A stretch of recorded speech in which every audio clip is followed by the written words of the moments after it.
안녕하세요. 오늘도 사연살롱을 찾아주셔서 감사합니다.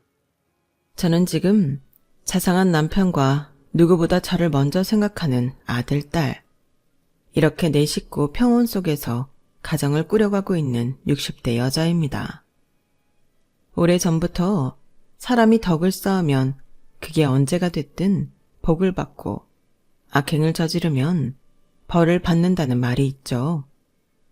저는 그걸 몸소 직접 겪은 사람으로서 남은 여생 또한 남에게 해를 끼치지 않고 이로운 일들을 많이 하며 살아야겠다는 다짐을 하게 되는데요.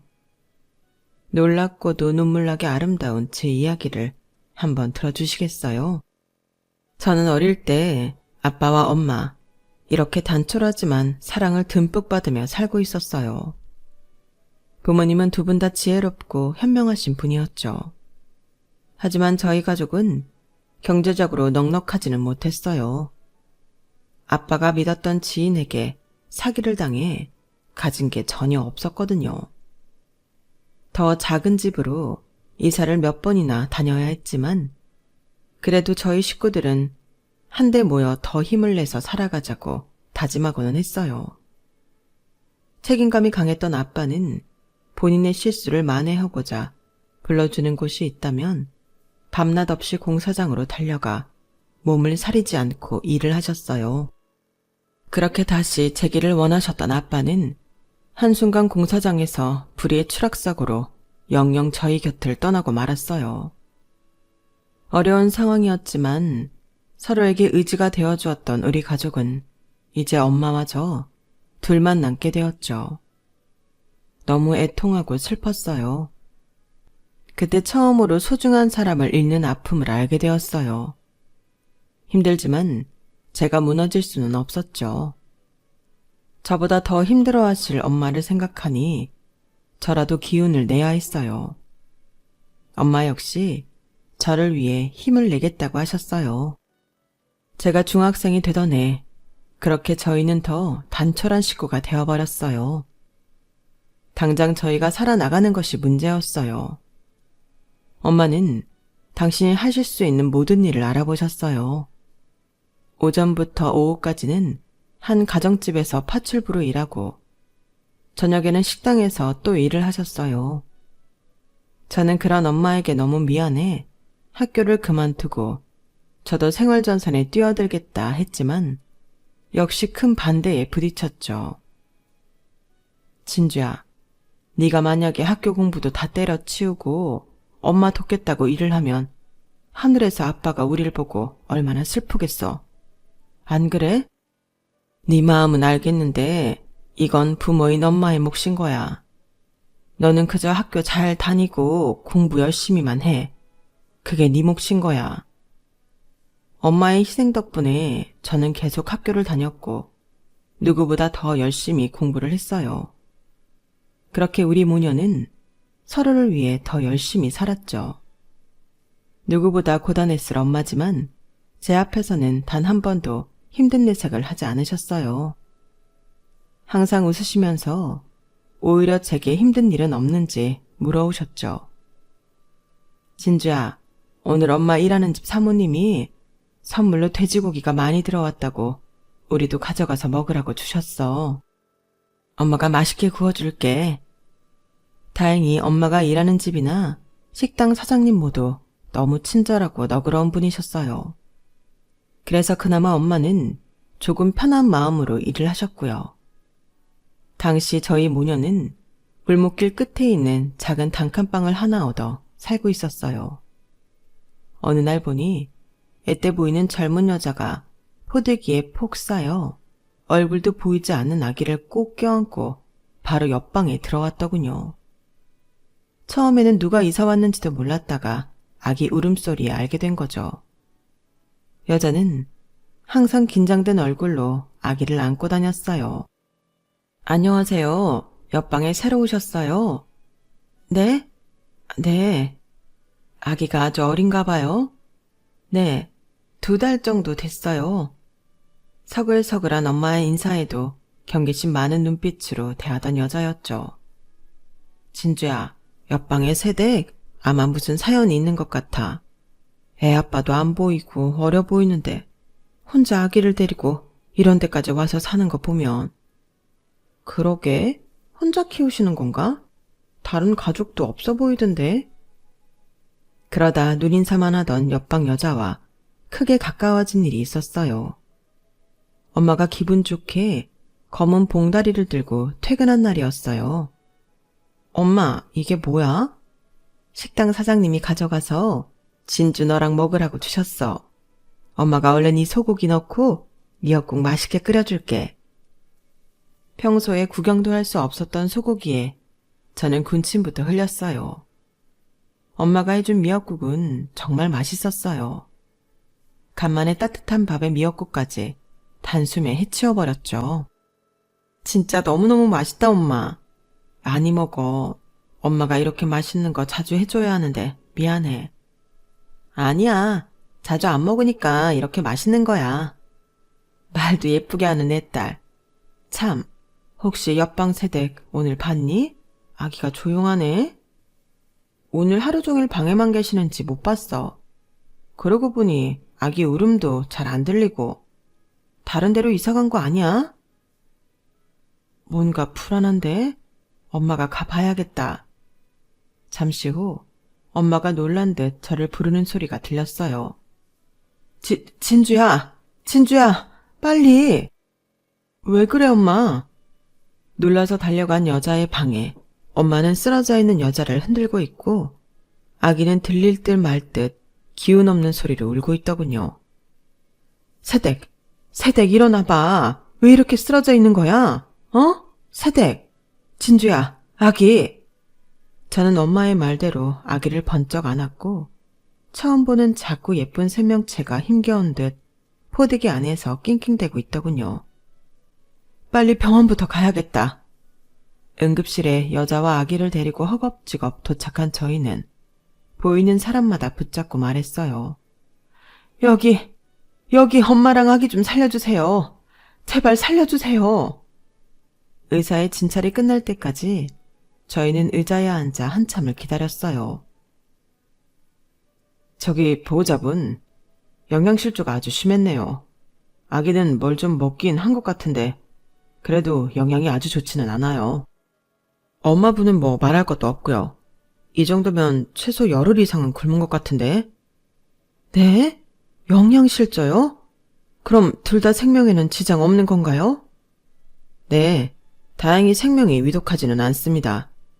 병원에서 해드릴 수 있는 영양조치는 다 해드릴 테니 깨서 집에 가면 잘 먹이고 잘 재우셔야 돼요. 아기도 태어난 지 100일도 안 된 것 같은데 이 정도 상태면 아주 심각합니다. 엄마가 먹은 게 없으니 모유도 거의 못 먹은 것 같아요. 조금만 늦었으면 정말 큰일 날 뻔했어요. 의사의 말을 듣고 저희는 한숨 돌렸지만 엄마는 심각한 얼굴로 말씀하시더군요. 내가 무심했어. 갓난아기 안고 왔을 때부터 먹을 것 좀 챙겨주고 자주 들여다 볼걸. 저 갓난쟁이가 무슨 죄가 있다고. 내가 내 목구녕이 포도청이라고 저렇게 안 된 사람을 모른 척했어. 엄마가 왜 자책해. 우리가 저렇게 만든 건 아니잖아. 그래도 옆방인데 우리 잘못도 있는 거지. 바로 옆에서 쓰러져 죽어가는데 뭐가 좋다고 소고기까지 넣어서 미역국을 끓여 먹었는지. 참. 엄마는 여자와 아기에게 미안한 마음이 몹시 컸던지 눈물까지 보이셨어요. 엄마도 자주 저쪽 방 들여다 볼 테니까 진주 너도 시간 날 때마다 좀 신경 써. 저희도 부족했지만 엄마는 주머니를 쥐어짜서 병원비까지 내주었어요. 깨어난 여자는 놀라서 아이부터 찾아 안겨주었더니 한참을 서럽게 울더군요. 조금 진정이 된 아이와 여자를 집으로 데려왔어요. 새댁, 무슨 일인지 몰라도 엄마가 살아야 애도 살지. 너무 먹고 살기 힘들면 우리한테라도 말을 하지. 여자는 또 철철 울기 시작했어요. 기운을 조금 차린 갓난 아기도 그 소리에 따라 같이 울더군요. 자, 아기 나한테 주고 여기 밥부터 먹어. 먹고 전후 사정을 다 이야기해봐. 여자는 걸신이 들린 것처럼 허겁지겁 밥상을 해치웠어요. 여자가 먹는 동안 엄마는 오면서 사온 분유를 아기에게 먹였죠. 정말 감사합니다. 너무 오랜만에 이런 밥을 먹어서 저랑 아기 살려주셔서 감사합니다. 조금 늦었으면 둘 다 큰일 날 뻔했대. 이만하면 다행이야. 그나저나 무슨 연으로 홀로 아기를 안고 여기까지 오게 되었는지 말해봐. 여자는 울먹이며 그동안 있었던 이야기를 저희에게 들려주었어요. 고등학교를 졸업하고 봉제 공장에서 일하던 그녀는 남들과 다르지 않은 평범한 20살 여자였어요.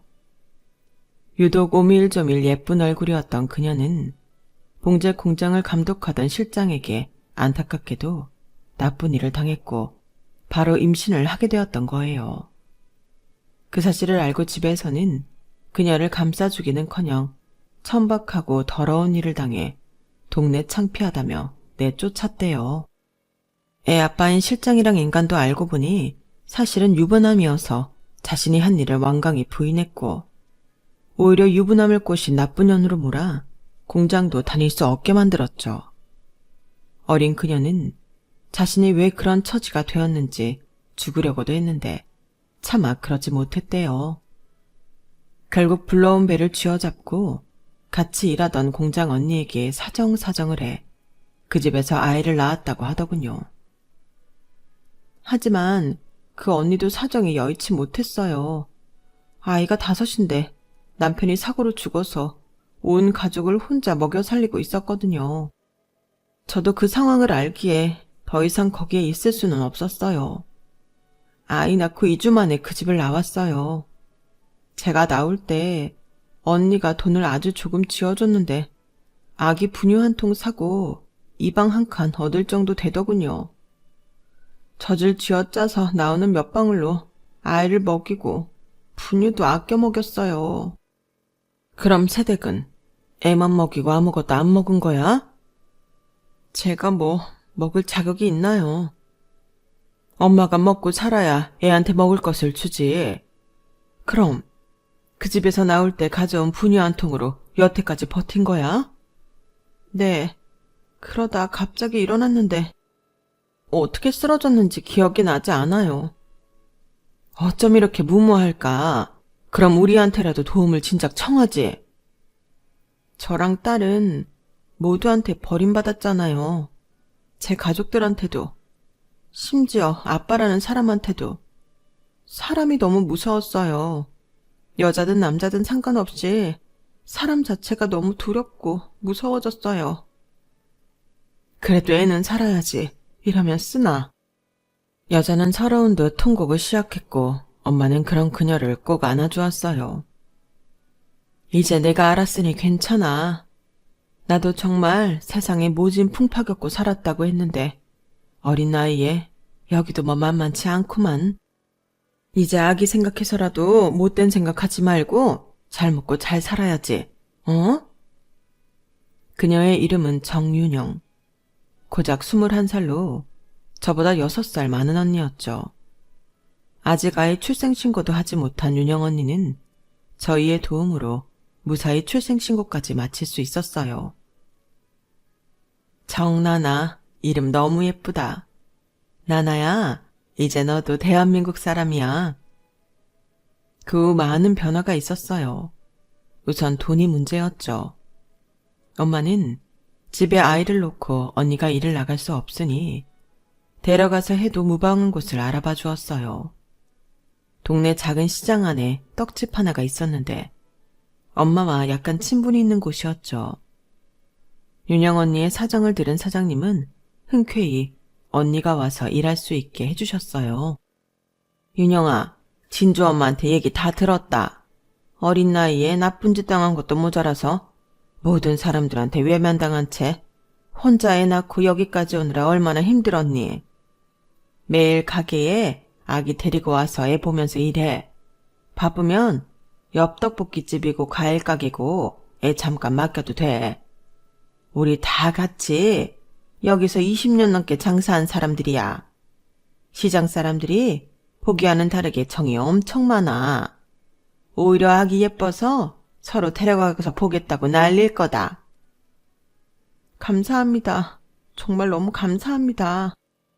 엄마의 도움으로 언니는 떡집에 나나를 데리고 다니면서 일할 수 있게 되었고, 역시나 나나는 주변 상인들에게 사랑을 듬뿍 받으며 자랐어요.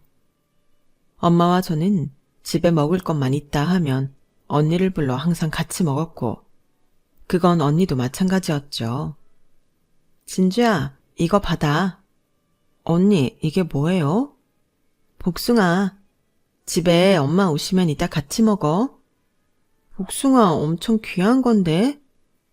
월급 타면 뭐라도 하나 해드리고 싶었는데 딱히 생각이 안 나서. 그때 복숭아 좋아하신다고 했던 게 생각나서 이거라도 급하게 구해왔어. 윤영 언니는 죽을 뻔한 자신과 아기의 목숨도 살려주고 먹고 살 수 있게도 마련해준 저희에게 언제나 고마워했어요. 가족보다도 더 가족 같은 느낌이었어요. 윤영아, 방에 있어? 나나 자니? 아직이요. 들어오세요, 아주머니. 줄 게 있어서. 자, 이거 받아. 이게 뭐예요? 좀 있으면 나나 첫돌이잖아. 나도 형편이 이 모양이라 금부치 같은 건 못 넣어줘. 그냥 작은 성의만 표시했으니까 받아둬. 아니, 아주머니, 이게 다 뭐예요? 이렇게 안 주셔도 돼요. 받아, 얼른. 나나가 윤영이 내 새끼만은 아니야. 우리 다 같이 키워서 내 손주 같기도 하단 말이야. 이걸로 맛있는 걸 사 먹던지 애 옷을 사 입히던지 해. 많이는 못 넣었어. 아주머니, 정말 이렇게까지 해주실 줄은 평생 이 은혜 잊지 않을게요. 나나가 걷기 시작하고 말을 시작할 때쯤 언니와 저희는 같이 이사를 했어요. 엄마의 아이디어였죠. 윤영이 너도 혼자 아기 보는 것보다 우리가 같이 있는 게 낫지 않겠어? 나도 나나 아른거려서 못 헤어지겠다. 우리 같이 이사하자. 이사라고 하기엔 너무 초라한 짐들이었지만 저희 네 사람은 방 2칸짜리 작은 빌라를 함께 얻었어요. 같은 집에 사니 더 가족 같았어요.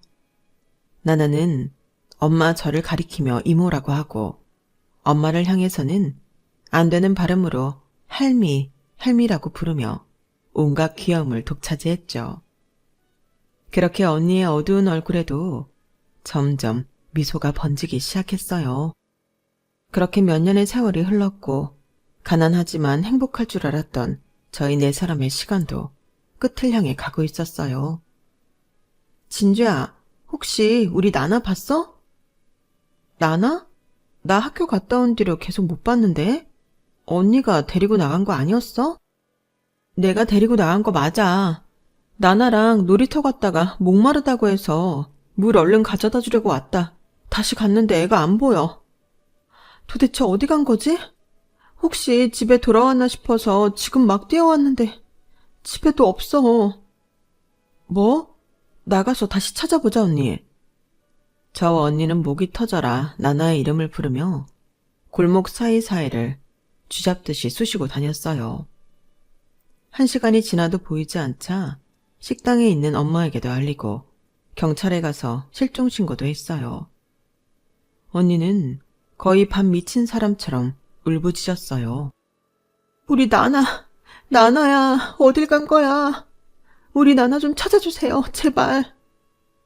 그날 우리는 모두 뜬 눈으로 밤을 지새웠고 이틀이 지나고 나서야 경찰에게 연락을 받을 수 있었어요. 네? 우리 나나가요?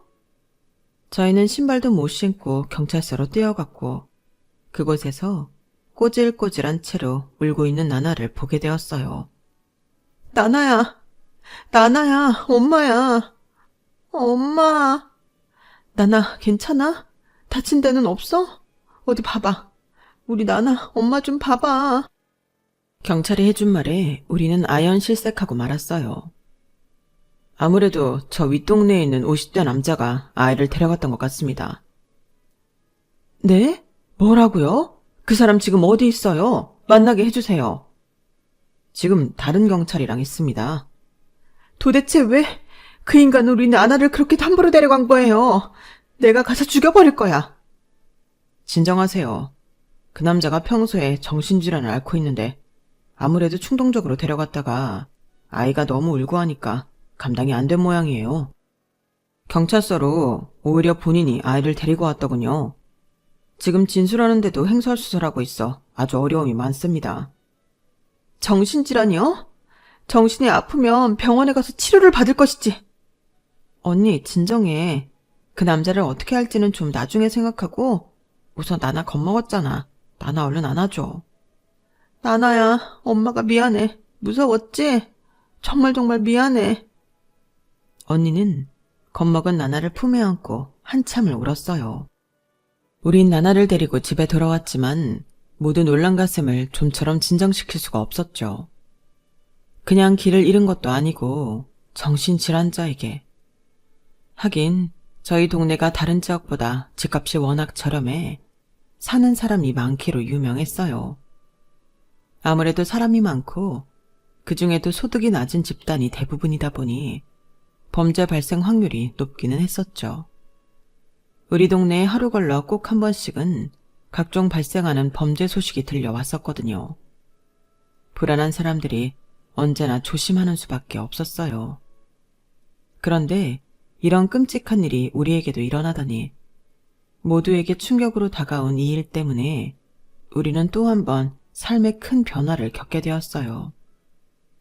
그 일이 있고 한 달 후쯤 언니가 저와 엄마에게 결심한 듯한 얼굴로 조용히 말했어요. 아주머니, 저 나나 보내려고요. 어? 나나를 어디를 보내? 입양이요. 뭐? 갑자기 입양이라니 이게 다 무슨 소리야? 원래 작년부터 아는 분한테 계속해서 제의는 왔었어요. 그런데 절대 못 보낸다고 못 들은 척 하고 살았는데 이제는 나나를 더 좋은 곳으로 보내서 자라게 해주는 것이 맞겠다 싶은 생각이 들어서요. 저만 생각하지 말고 나나만 생각했을 때 어떤 선택이 현명한 판단인지 많이 고민했어요. 그런데 나나를 위해서는 아무래도 보내는 게 맞는 것 같아요. 당시 나나는 6살이었고 언니는 아직 30대가 되기 전이었어요. 언니의 아는 지인 말로는 인성도 좋은 데다 알아주는 부잣집의 한 부부가 가진 것은 많은데 유일하게 아기가 없어 속을 끓이고 있었다고 해요. 그래서 부부는 입양을 알아보고 있었는데 무슨 연유인지는 몰라도 제대로 연결된 아이가 없었다고 하더군요. 그런데 거기 사모님이 시장 떡집에 왔다가 우리 나나를 본 거예요. 그냥 너무 귀여운 아이라고만 생각했는데 내 상황을 듣게 된 거예요. 그래서 그 지인한테 혹시 제 상황이 어려우면 아이를 본인들이 키워주면 어떻겠냐고 물어왔대요. 나나를 보고 나서는 뭔가 정말 자기 아이처럼 잊혀지지가 않더래요. 결국 그 지인이 제게 말을 전달했고 저는 화를 냈죠. 무슨 소리냐. 어떤 어려움이 있어도 끝까지 나나 키울 거다. 잘 살고 있는 우리 모녀 왜 갈라놓으려 하느냐. 이러면서 처음엔 악다구니를 했었어요.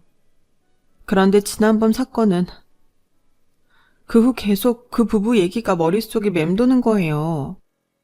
그 사람들 사는 곳은 부자 동네라 여기처럼 나쁜 일이 일어날 걱정 안 해도 되고 무엇보다 그 집에 가면 나나가 매일 따뜻한 밥 먹고 포근한 잠자리에서 예쁜 옷 입고 살 수 있다라는 생각에 몇 년 후면 이제 학교도 가야 되잖아요.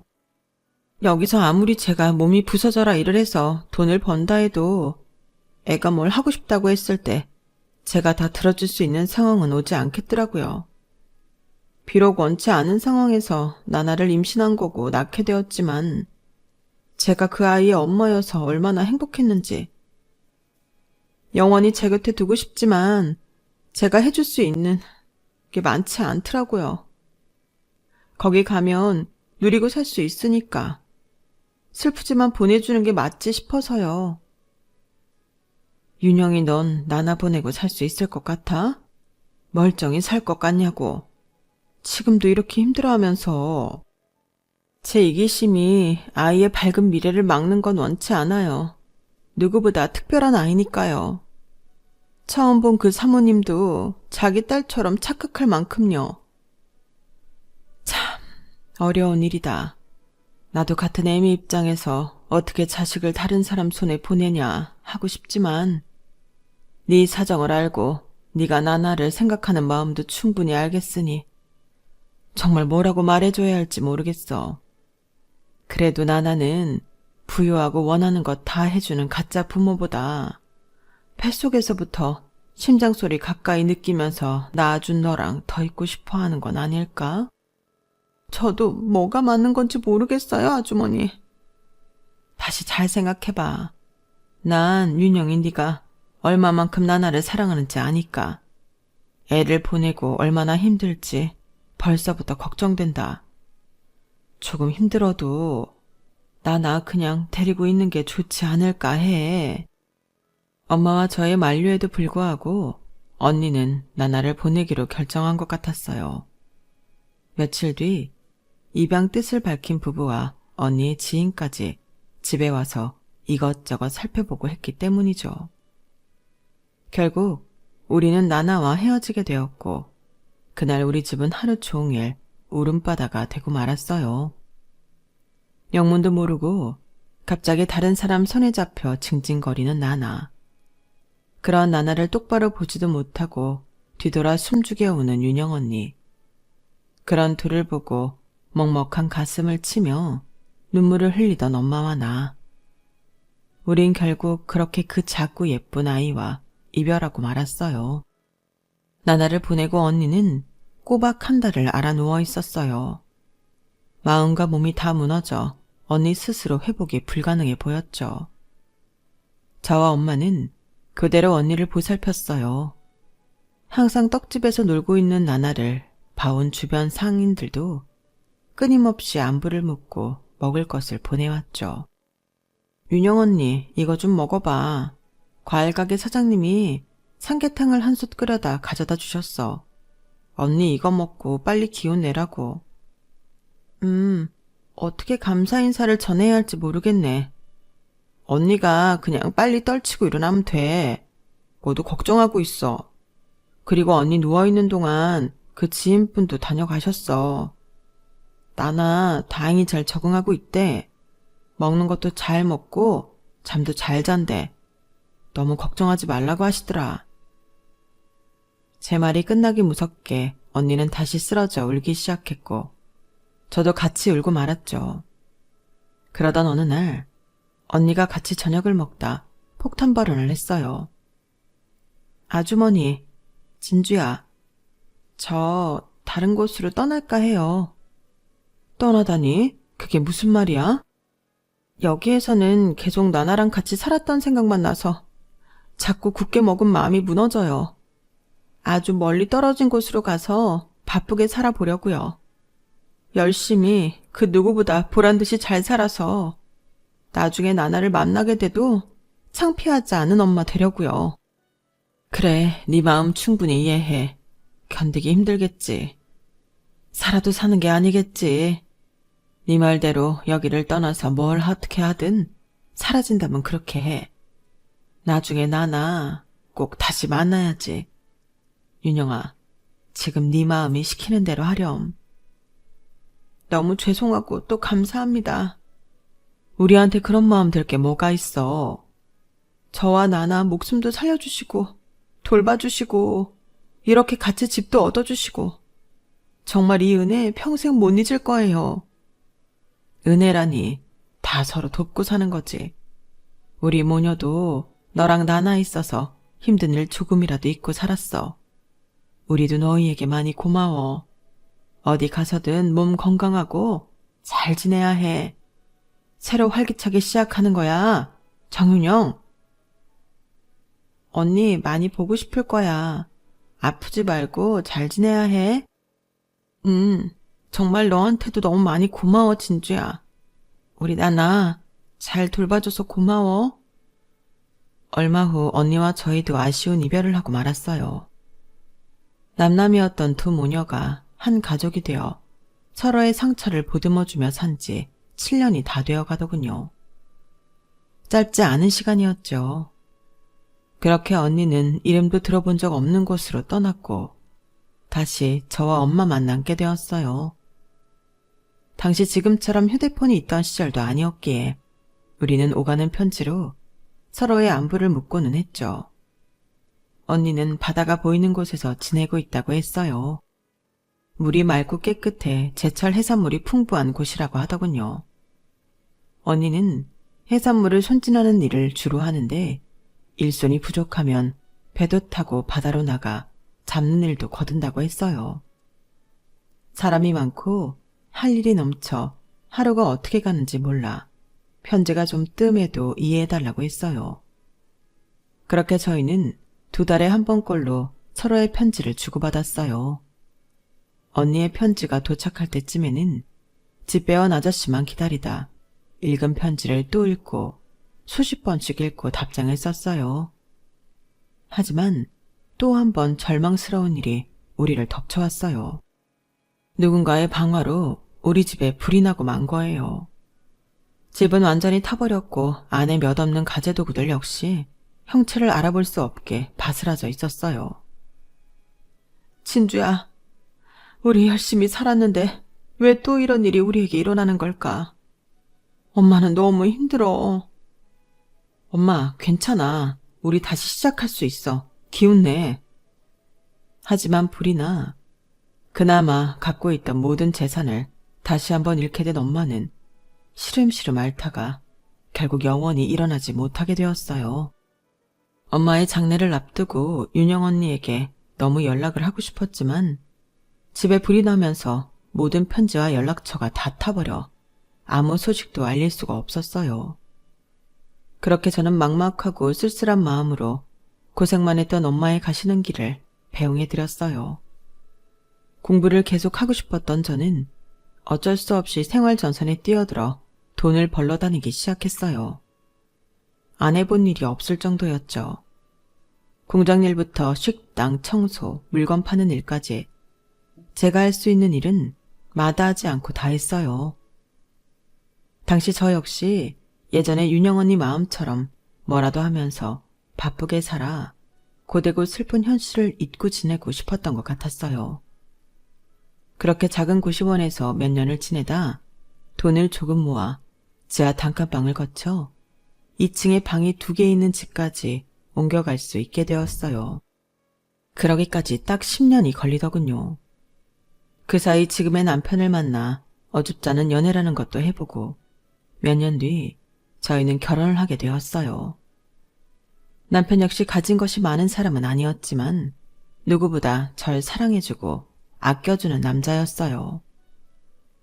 설비 일을 하던 남편은 저와 결혼 후 작은 철물점을 내었고 저 역시 남편 일을 도우며 아이들도 낳고 살고 있었죠. 넉넉하지는 않았지만 행복했어요. 엄마와 저 둘에서 이렇게 또 다른 4명의 가족이 생긴 느낌은 너무 벅차오르고 감격스러웠어요. 힘들었던 과거와 어이없게 돌아가신 엄마를 잊기 위해 한동안 쉼없이 바쁘게 살았다면 아이들이 생기고는 자연스럽게 더 좋은 환경을 주고 싶어서 바쁘고 열심히 살게 되더군요. 그렇게 또 저도 모르게 30년이라는 시간이 흘렀어요. 어느 날 곧 결혼을 앞둔 아들이 먼저 가족여행을 제안하더군요. 아빠, 엄마, 우리 여행 가요. 우리 4식구 제대로 여행 간 적 없었잖아요. 제가 좋은 곳으로 알아보고 잘 모실게요. 갑자기 무슨 여행이야. 그런 거 가본 적도 없는데. 그러니까 가는 거죠. 평생 그 철물점만 하시면서 저희 먹이고 입히시느라 어디 한번 가보신 적 없잖아요. 이번에 우리 진짜 한번 가요. 아들과 딸의 성화에 저희는 처음으로 일주일이나 가게 문을 닫고 여행을 가게 되었어요. 엄마랑 아빠 드시고 싶은 거 말만 하세요. 우리가 다 빵빵하게 준비해놨어요. 말만이라도 고맙네. 그래도 이렇게 바람 쐬러 나오니까 좋긴 좋다. 그렇지, 여보? 나도 미안해. 나한테 시집와서 고생만 하고 애들 키우고 했는데 군소리 한 번 없이 살아줘서. 정말 당신한테 미안해. 무슨 소리야. 당신 덕분에 이렇게 착한 아들, 딸 돕고 지금 효도도 받고 있잖아. 애들은 뭐 혼자 키웠나? 아들과 딸이 번갈아가며 운전하는 차에 타 발길이 닿는 곳에 가서 맛있고 좋은 것 먹고 편한 곳에서 잠도 푹 잤어요. 이렇게 좋을 수가 있나 싶을 정도로 행복했죠. 그러다 우리는 한 바닷가 마을에 들리게 되었어요. 아들은 흥분해서 말했어요. 엄마, 아빠, 여기 진짜 맛집이 있는데 제가 짠 여행 코스 중에 꼭 가봐야 하는 곳이에요. 제가 미리 사진을 보고 왔는데 진짜 어마어마하더라고요. 기대하셔도 좋아요. 아들이 정말 맛있을 거라며 엄지를 치켜 세운 한 식당 앞에 내렸어요. 3층짜리 건물을 한 식당이 통으로 쓰고 있더군요. 밖에 있는 크고 넓은 수조 안에는 다양한 해산물들이 가득 헤엄치고 있었고 주차장과 식당 입구에는 이미 사람들 행렬이 길게 늘어져 있었어요. 아들, 사람 많아서 이거 못 먹겠는데? 에이, 제가 이미 다 예약해놨죠. 여기 예약 잡는 것만 한 달 걸렸어요. 기특한 아들 덕분에 저희는 대기 없이 곧바로 들어가게 되었고 3층의 통유리로 바닷가가 한눈에 들어오는 가장 좋은 자리로 안내를 받았어요. 와, 여기 진짜 멋있다.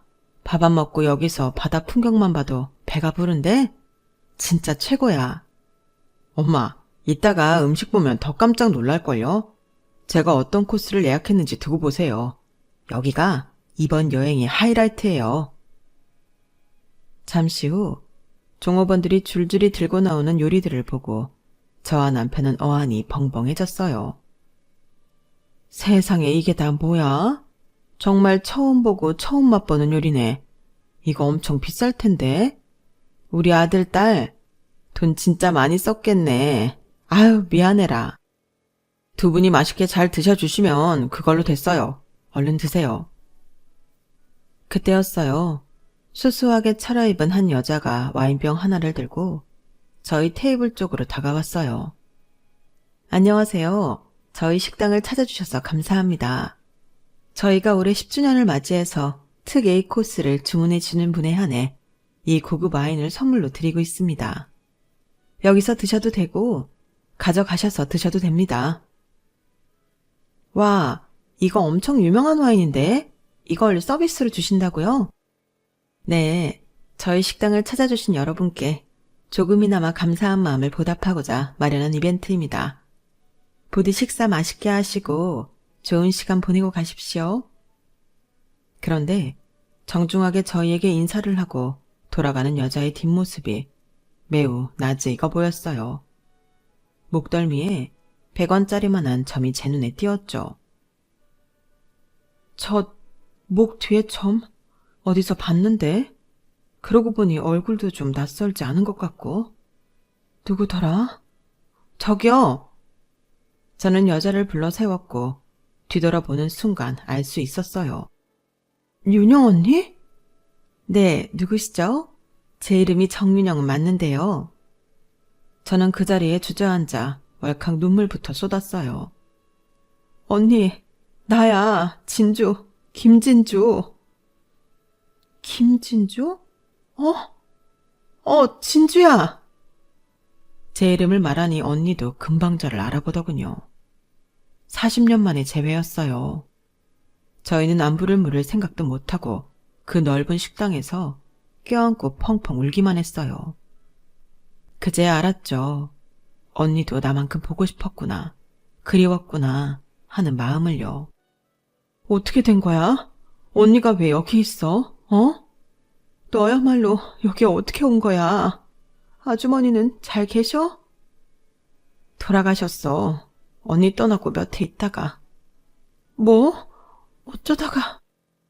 집에 불이 났었어. 남은 거 없이 다 타버렸어. 간신히 희망의 끈을 쥐고 살고 있던 엄마는 어느 순간 맥이 풀렸는지 그 길로 누워있다가 돌아가셨어. 너무 허망하게. 말도 안 돼. 나한테 그렇게 삶의 희망을 주셨던 분이 어떻게... 그러니까 말이야. 언니한테 연락하고 싶었지만 편지고 연락처고 다 타버려서 나도 맨몸으로 나와서 다시 시작했거든. 언니를 찾을 방법이 없었어. 그래서 그랬구나. 편지를 아무리 보내도 답장이 없어서 다른 곳으로 이사 갔나 싶었어. 아주머니는 잘 보내드렸어? 나도 뭐 형편이 좋지만은 않아서 그냥 약소하게. 엄마가 살아계셔서 언니 봤으면 진짜 좋아하셨을 텐데. 살아있으면 언젠가 아주머니랑 널 한 번은 만나겠지 했어. 그런데 아주머니를 뵐 수가 없다니. 윤영 언니 역시 이곳으로 내려온 뒤 편지에 쓴 것처럼 해산물 손질 일도 하고 배도 타면서 일을 많이 했더군요. 그러다 작은 식당을 하면서 손맛이 좋다고 입소문을 타며 장사가 잘 되었고 그렇게 조금씩 가게를 넓혀 갔었다고 해요. 15년 전쯤 전 부인이랑 사별한 지금 남편을 만났는데 원래 하던 가게에 남편의 재정적 지원을 조금 더 받아서 이 식당을 차리게 된 거야. 올해로 이 가게가 10년이 되었는데 남편한테 도움받았던 돈도 다 돌려주고 이제는 남편이 하던 일 관두고 여기 주방 와서 일해. 언니가 사장인 거지? 진짜 성공했네. 대단하고 자랑스럽다. 항상 감사할 뿐이지. 하도 못 먹어서 영양실조로 그 추레한 방구석에서 나나랑 죽을 뻔했는데 지금 내가 이렇게 살 수 있다는 게 참... 나도 신기해. 너랑 아주머니 아니었으면 지금 나도 없어. 아니야. 언니는 원래 성공할 사람이었던 거야. 참, 이거 오랜만에 만났는데 물어봐도 되려나? 나나는? 나나 소식 알아? 나나 이야기가 나오자 언니는 의외로 세상 밝은 표정을 지으며 말해주었어요. 당연하지. 우리 나나 여기 자주 와. 정말? 어떻게 된 거야? 입양 갔었잖아. 맞아. 나나가 자꾸 생각나서 나도 너무 힘들어 이곳으로 온 거잖아. 그런데 나나가 대학생이 되기 전 그 양부모한테 어떻게 연락이 왔었어. 나나를 보여주고 싶다면서. 그래서 그때부터 줄곧 나나와 연락하고 만나왔지. 나나도 본인이 입양 간 거 다 알고? 그 양부모한테 너무 감사해. 어릴 때부터 나한테 입양한 사실을 어김없이 알려줬대. 너의 친엄마는 너를 버린 게 아니라 더 좋은 환경에서 자라게 해주고 싶어서 우리에게 너를 보내주신 거다. 친엄마를 절대 원망하지 말고 네가 그 마음을 이해할 수 있을 때가 되면 언제든 가서 만나도 좋다. 네 친엄마도 우리도 모두 너를 언제나 사랑한다.